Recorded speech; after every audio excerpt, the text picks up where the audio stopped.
Ora, domingo, dia 7 de julho de 2024. Um dia será 7 de 7 de 27. E um dia ainda será 7 de 7 de 77. Mas ainda faltam 50 anos, quase. Mais de 50 anos para isso. Olha, vamos lá então falar um bocadinho de mercado. Eu ontem realmente devia ter falado disto. Aquela aposta que eu fiz com o João Félix ia ser o melhor jogador do Euro. Envelheceu bem para caraças. Envelheceu mesmo bem. Pobre do rapaz. Ai, meu Deus, coitado do João Félix, tudo lhe acontece. Por muito que possamos achar que ele foi... que o valor dele foi extrapolado na altura, também coitado, né? Porra, o homem não consegue. É no Chelsea, é no Atlético, é no Barcelona, é na seleção, podia ter uma épocazinha boa. Olha, vamos lá então falar de mercado. Esta história do Cardoso Varela, meus amigos, isto é caso de polícia. Comunicados agora dos empresários, eu não sei o quê, ou de um dos empresários, mas o que fica mesmo é esta história mirabolante. E parece-me, atenção, eu não conheço o miúdo, nem sequer sabemos, ele tem 15 anos, pode não dar nada, mas parece-me que é mais um miúdo que está a ser extremamente mal aconselhado, e por dinheiro. Vamos por partes. O Futebol Clube do Porto, segundo um dos empresários dele, tentou renovar quando o Vilas Boas pegou na equipa, reuniram com ele, não chegaram, aliás, segundo a versão do Futebol Clube do Porto, ficaram com a ideia que ele ia renovar. Isto só para explicar, o Cardoso Varela terminou no fundo o seu contrato de formação. Ele vai fazer 16 anos e estava a terminar o seu contrato de formação, poderá assinar um contrato profissional aos 16. Ora bem, o Cardoso Varela assinou então, ou havia então esse entendimento para que ele assinasse o contrato para prolongar a sua estadia no Futebol Clube do Porto. Ele terá dado sinais, ele e os seus representantes e a sua família terão dado sinais de que sim, que havia essa possibilidade muito forte, e o jogador depois não se apresentou. Ora bem, na realidade o Cardoso Varela está sem contrato. A questão é que ele tem apenas 15 anos e viajou para a Croácia junto de 2 representantes, vai jogar até aos 16 anos num clube croata de 3ª divisão.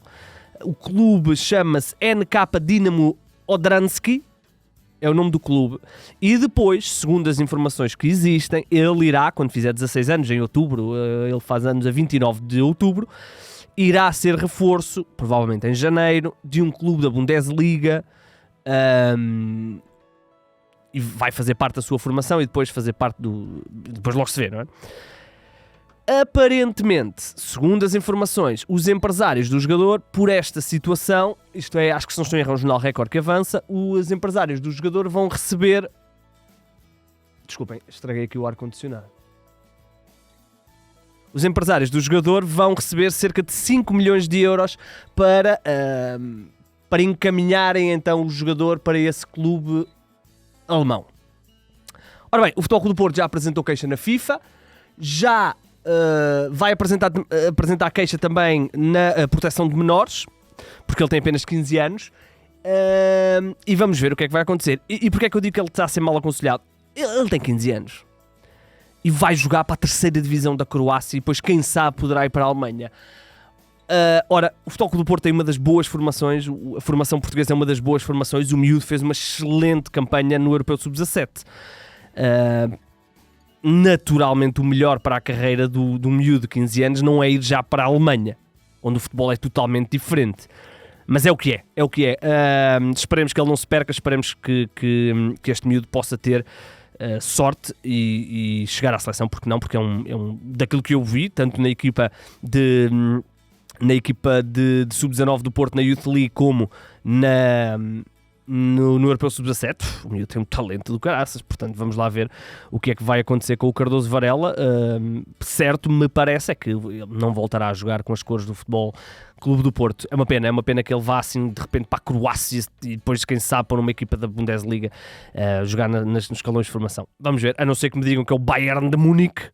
acho que o miúdo vai ficar a perder, é uma pena.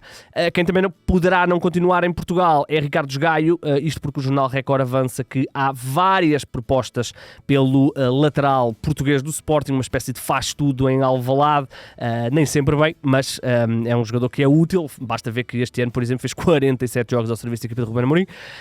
O Ricardo Gaio tem ainda mais 2 anos de contrato, obviamente não é visto como um indiscutível e com 31 anos, um bocadinho a imagem do que aconteceu com o Paulinho, poderá também ir à procura de um contrato mais interessante do ponto de vista financeiro. Vamos ver, o Sporting tem para essa posição o Jenny Catamo e o Fresneda.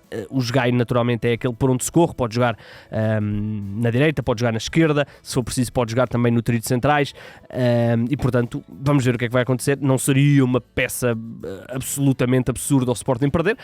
Ainda assim, o Sporting já perdeu Neto, já perdeu Coates, já perdeu Adam, já perdeu Paulinho, a nível de jogadores experientes, toda a gente a sair. O Gaio, eu quase que diria, até vou abrir aqui o plantel do Sporting, o Gaio é capaz de ser o mais velho do plantel, não? 24, 25, o Gaio com 31 anos é o mais velho do plantel, de longe. O Morita tem 29 e o Nuno Santos tem 29 também, portanto o Mateus Reis também tem 29, ou seja, o Gaio também tem aqui um papel já de experiência no clube, é campeão nacional, é um jogador que tem muitos anos de Sporting, porque ele, recorde-se, formado no Sporting, e depois teve aquela passagem pelo Braga, ainda jogou ali um ano na Académica por empréstimo, mas muito Sporting.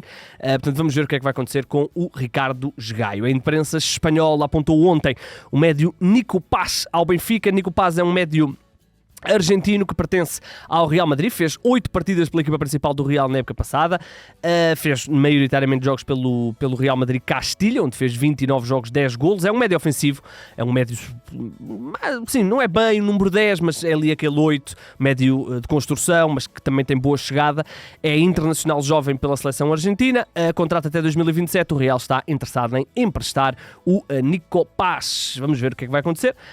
Ele está avaliado em cerca de 10 milhões de euros, diria que será, se isto acontecer, não acredito muito, será por empréstimo. Mais certo é o Benfica estar muito perto de renovar com o José Melro, o avançado extremo que atua pela equipa sub-23 maioritariamente, no ano passado, 27 jogos, 18 golos. Ele que vai então renovar, ele tem apenas mais 1 ano de contrato e o Benfica, aparentemente com a ação direta de Rui Costa, conseguiu retirar aqui uma espécie de um imbróglio que se estava a juntar para a possibilidade do José Melo estar no final do seu contrato a sair do Benfica a custo zero. É um miúdo que fez esta reta final de formação no Benfica, fez grande parte da formação no União de Santarém, é um jogador em que o Benfica acredita, ele que estreou-se pela equipa B, portanto estreou-se pela equipa profissional este ano, já foi chamado algumas vezes para treinar com a equipa principal, mas ainda não se estreou. Eu acho que ele está a fazer a pré-temporada, esta fase inicial pré-temporada com a equipa, confesso que não tenho a certeza, mas eu acho que li qualquer coisa que sim. É o Benfica a tentar não perder o jogador a custo zero, como tantas vezes acontece com esta miudagem. Ele tem apenas 20 anos. Ainda no futebol português, dizer que o Estrela Amadora garantiu mais um reforço. O Ferro já está fechado, vai ser apresentado, ao que tudo indica, segunda-feira, mas ontem, no sábado, foi no sábado ou foi já hoje? Deixa cá ver, se me só confirmar aqui rapidamente. Foi no sábado, por volta das 8 horas, fecharam com Issar Dramé, é um defesa central que vem da segunda Liga Francesa, é um jogador que eu confesso que não conheço, assinou um contrato de 3 temporadas, ele jogava no Bastia da segunda Liga Francesa, 20 jogos, 2 golos, é um central alto, poderoso, quase 2 metros que este defesa central tem, 1,97 m, portanto vai então ser reforço a custo zero, aparentemente, do Estrela da Amadora. É um gigante, é maliano, e portanto o Estrela garante aqui mais um reforço. Eu estou a gostar da pré-época do Estrela. Vamos ver o que é que vai acontecer. O Rio Ave está muito perto de garantir Cleiton Silva, um jogador que esteve no Casa Pia 1 ano e meio, não foi? Não, 2 anos, exatamente, chegou de 2 anos. Foi sempre muito utilizado, na época passada fez 12 golos pelo Casa Pia em 30 jogos, portanto números muito interessantes. Ele estava emprestado pelo Vasco da Gama, já voltou ao Vasco da Gama, não, desculpem, ele foi... Desculpem, não... exatamente, não, desculpa, ele vendeu, o Cleiton foi vendido ao Vasco da Gama, assim é que está correto, foi a maior venda da história do Casa Pia, ele estava no Casa Pia nas últimas 2 temporadas, foi agora vendido ao Vasco da Gama. Fala-se aqui numa proposta a rondar os 3 milhões... Aliás, uma proposta. Fala-se aqui de uma venda na altura de 3 milhões e meio, é a venda mais cara da história do Casa Pia, mas o jogador pode voltar ao futebol português porque na imprensa brasileira avança-se que o Vasco da Gama vai emprestar ao Rio Ave o Clayton, que... tem contrato com o Vasco até 2028, já jogou neste ano pelo Vasco da Gama, depois de ter terminado a época no Casa Pia, mas não está a convencer, e fala-se aqui desta possibilidade de voltar ao futebol português, neste caso para reforçar o Rio Ave. É um ponto de lança que eu gosto, fez 12 gols, portanto números relativamente interessantes ao serviço do Casa Pia. O Vasco da Gama na altura tinha o Álvaro Pacheco, portanto apostou um bocadinho nele quando chegou. Com a saída do Álvaro Pacheco, o Clayton deixou de jogar, ele não jogou nas últimas 3 partidas e, portanto, ao que tudo indica, está na lista de saída e poderá mesmo sair para o Rio Ave por empréstimo do Vasco da Gama. Quem não deve continuar em Portugal é o Codizang. Comamelo Codizang vai jogar, ao que tudo indica, no seu país natal. Falamos na África do Sul. Está a ser negociado com os sul-africanos do Mamelodi Sundowns da África do Sul. Portanto, ele está ainda de férias, ele não está a trabalhar com o Moreirense e, ao que tudo indica, vai então rumar ao futebol da África do Sul. O Codizang é um jogador que esteve 2 anos apenas no Moreirense, ele pertencia ao Braga. Foi contratado no passado verão, em definitivo, porque ele tinha feito a época de 22-23 com o Moreirense na segunda Liga. Ele tinha feito a época no Moreirense por empréstimo do Braga. Eu acho que ele até foi um dos melhores jogadores da segunda Liga, ou esteve na equipa do ano da segunda Liga. Fez 13 golos em 34 jogos. Este ano, no principal escalão, no ano passado, 23-24, é complicado. Eu quando digo este ano, às vezes já penso na minha cabeça que é 24-25, mas às vezes também digo este ano porque a época 23-24 ainda agora acabou. Vamos ajudar. 23-24, ele jogou na Primeira Liga ao serviço do Moreirense, 33 jogos, peça importante, 1 gol, 3 assistências. Vai render dinheiro porque ele tem contrato ainda até 2027 com o Moreirense. Não sabemos ainda que valor é que vamos conhecer nesta transferência. O que é certo é que o Internacional para a África do Sul o Internacional para a África do Sul já não vai voltar a trabalhar no Moreirense e vai então regressar ao seu país natal. Ainda no Minho falamos de Caio César. Já sabíamos, ele estava a fazer a pré-temporada normalmente com os Guimarães, acho que ontem até marcou golo num jogo particular. Agora foi só a oficialização, vai continuar por empréstimo no Vitória. O Caio César por empréstimo do Curitiba. Fiquei sem perceber se havia a cláusula de compra ou não. As coisas não lhe correram particularmente bem a nível de golos, porque ele não marcou na meia temporada que esteve em Guimarães, mas eu até não desgostei do que vi dele. Portanto, vai ficar mais uma temporada. Ainda em Portugal, mas voltando-nos para o futsal, o Al Nassr estará interessado em fazer de Pani Varela o jogador mais caro do mundo no que diz respeito a contratos de futsal. Fala-se de que o Al Nassr está a tentar uma proposta estratosférica para levar o Pani Varela para a Arábia Saudita. Não é novo esta vontade do Al Nassr criar uma grande equipa de futsal. Chegou-se até a falar que o Ricardinho poderia ser, no fundo, o embaixador, tipo Cristiano Ronaldo. Para já não há grandes evoluções nesse sentido. O que é certo é que Pani Varela, que foi eleito o melhor jogador do mundo de futsal este ano, foi neste ano ou no ano passado? Deixa-me ver, 2022, foi este ano que saiu o prémio, mas foi referente a 2022, houve ali uma confusão qualquer e eles não entregaram o prémio em 2023. Portanto, o Pani Varela foi off, ele tem uma rescisão com o Sporting de 500 mil euros, meio milhão. Pode ser uma transferência importante para o que é o futsal. É um jogador absolutamente decisivo no Sporting. Ele está no Sporting desde 2016, fez até a formação no Benfica, parte da formação no Benfica. É um jogador absolutamente essencial na equipa do Sporting. E seria uma baixa importante para os Leões. Ainda assim o Sporting está perto de fechar um jogador importante que é o Ala Guilherme, que fez uma época brutal no Braga, um pivô, mas o Pani Varela na seleção e no Sporting, seja para Nuno Dias, seja para o selecionador, é um jogador absolutamente essencial. Ele foi importantíssimo nas conquistas da Liga dos Campeões do Sporting, já é 8 vezes campeão nacional, portanto é um jogador essencial para o Sporting, um faz tudo, um jogador com uma intensidade brutal. Seria uma baixa importantíssima para o campeão nacional Sporting. Saltando agora lá para fora, em Itália, garante-se que o Jorge Mendes, o empresário, andou a oferecer João Cancelo por 25 milhões à Juventus e ao Inter de Milão. São vários vários órgãos de comunicação social que avançam esta possibilidade e o 25 milhões, tanto o Inter como a Juventus acharam o valor demasiado alto, o que é estranho para mim. 25 milhões pelo Cancelo, não acho que seja nada alto, apesar de ele ser um jogador de altos e baixos. 30 anos já para o João Cancelo. Ele que já passou curiosamente pelos dois clubes, pela Juventus e pelo Inter, até jogou extremamente bem nos dois. Estamos a falar de 2017, 2018 pelo Inter, 18-19 pela Juventus, antes de rumar depois ao Manchester City. Aparentemente, tanto um como o outro clube acharam demasiado caro. O jogador não vai ficar no Barcelona, aparentemente, e não conta para Pep Guardiola no Manchester City. Vamos ver onde é que vai ficar o João Cancelo. A Juventus está mais interessada em pagar 40 milhões de euros para ter o Jean-Claire Todibo, um jogador que passou sem grande sucesso pelo Benfica em 2021, se eu estou em erro.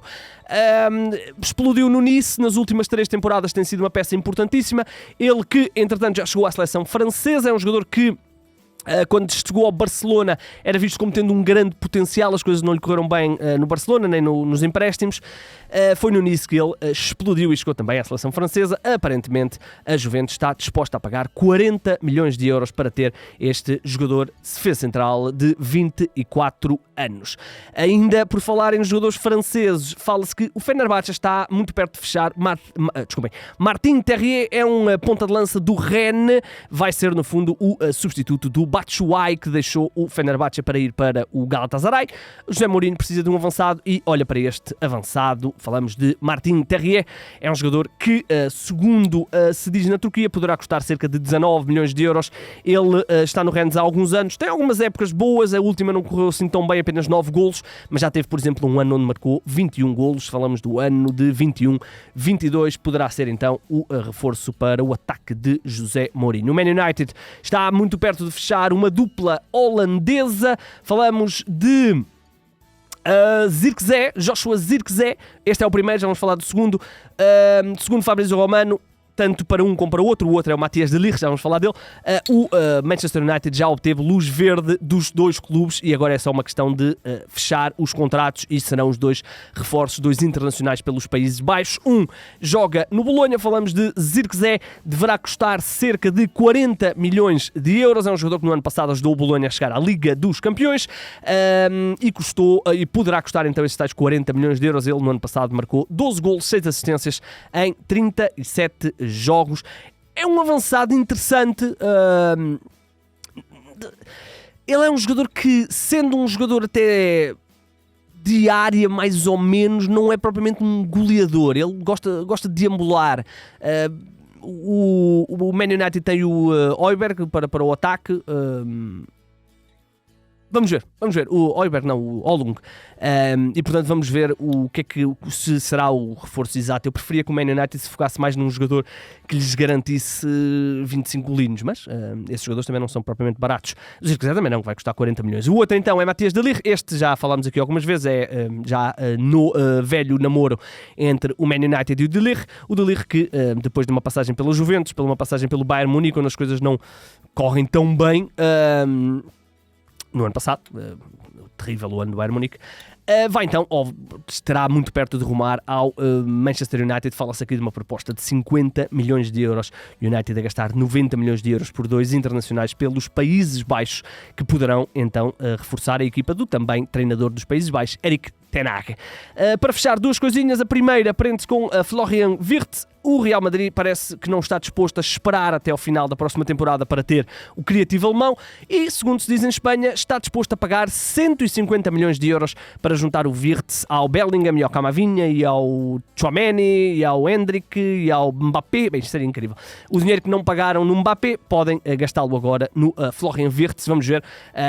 Quem diz o Real Madrid, eu diria que todos os tubarões, os Paris Saint-Germain, os Manchester City, os United, todos estão a olhar para Florian Wirtz, que não está a explodir no campeonato da Europa. Ainda assim, é uma peça importante e importante ao ponto para ajudar a Alemanha a chegar às meias finais da competição.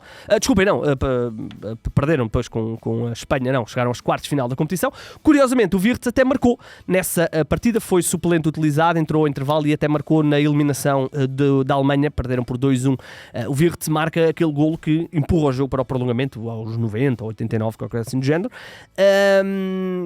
Uma sobra, um jogo direto, a bola sobrou ali na área para o Wirtz, que fez o gol do empate, e depois o Merino fez o 2-1 já aos 119. Aquela cabeçada do Merino, aquilo vai ficar... Eu não sei se a Espanha vai ser campeã do mundo, da Europa ou não, tem boas possibilidades para o ser, mas se for aquela imagem do Mikel Merino todo no ar a cabecear, aquilo vai ficar como aquela defesa do Casillas na final do outro Mundial ao Robben. É uma cabeçada fenomenal do Merino, belíssimo jogador. Olhem, portanto, o Florian Wirtz poderá então render 150 milhões de euros à equipa do Bayer Leverkusen. Foi absolutamente essencial na época absolutamente astronómica do Wirtz. Do Leverkusen, perdeu apenas um jogo, foi a final da Liga Europa. E por falar em clubes alemães, Michael Olise já foi filmado em Munique para fazer exames médicos, deve ser oficializado amanhã, segunda-feira. Vai custar ao Bayern 55 milhões de euros. Este avançado extremo do Crystal Palace, uma das jovens promessas do futebol inglês. Ele tem dupla nacionalidade, inglês e francês, acho que ainda não se comprometeu com nenhuma das seleções. Falava-se até que havia aí uma disputa entre França e Inglaterra para ter aí o miúdo. Vamos ver. Aos 22 anos vai então rumar ao Bayern de Munique, depois de épocas muito interessantes ao serviço do Crystal Palace. Michael Olise já foi filmado então a fazer exames médicos na Alemanha, em Munique, portanto vai ser oficializado. Dizem que poderá ser amanhã ou então mais tardar na terça-feira. Muitos milhões aqui, não é? Olise 55, Zirkzee 40, Matias de Ligt 50, Todibo 40 e 500 mil euros para o Pani Varela. Uma vergonha. Não, estou a brincar. Muito bem. Estamos conversados, meus amigos. Estamos conversados. Voltaremos amanhã, formato já normal. Teremos aí certamente novidades. Eu estou tão curioso para ver como é que vai ser a situação do Sporting a nível dos avançados, meus amigos. Não há avançados para o Sporting. Só há o craque lá, o Gyökeres. Portanto, vamos ver. E a novela de Gyökeres do ano passado? Novela de Gyökeres. Não temos assim nenhuma novela este ano, para já, pois não. O Benfica fechou logo o Pavlidis. O Sporting teve aquela novela com o outro avançado que agora não me estou a lembrar, que não se concluiu. Portanto, não temos assim no ativo nenhuma novela, só a questão do João Félix, não é? Que é sempre uma novelita. Não correu nada bem com o europeu ao João Félix. Bem, se ele queria usar o europeu para convencer o Barcelona, meu Deus, convenceu o Barcelona de que não deve ficar. Coitado do rapaz. Olhem, vamos embora. Já chega o João Félix. Voltaremos então amanhã. O meu nome é Igor Gonçalves e sim, o mercado é a minha parte favorita do futebol.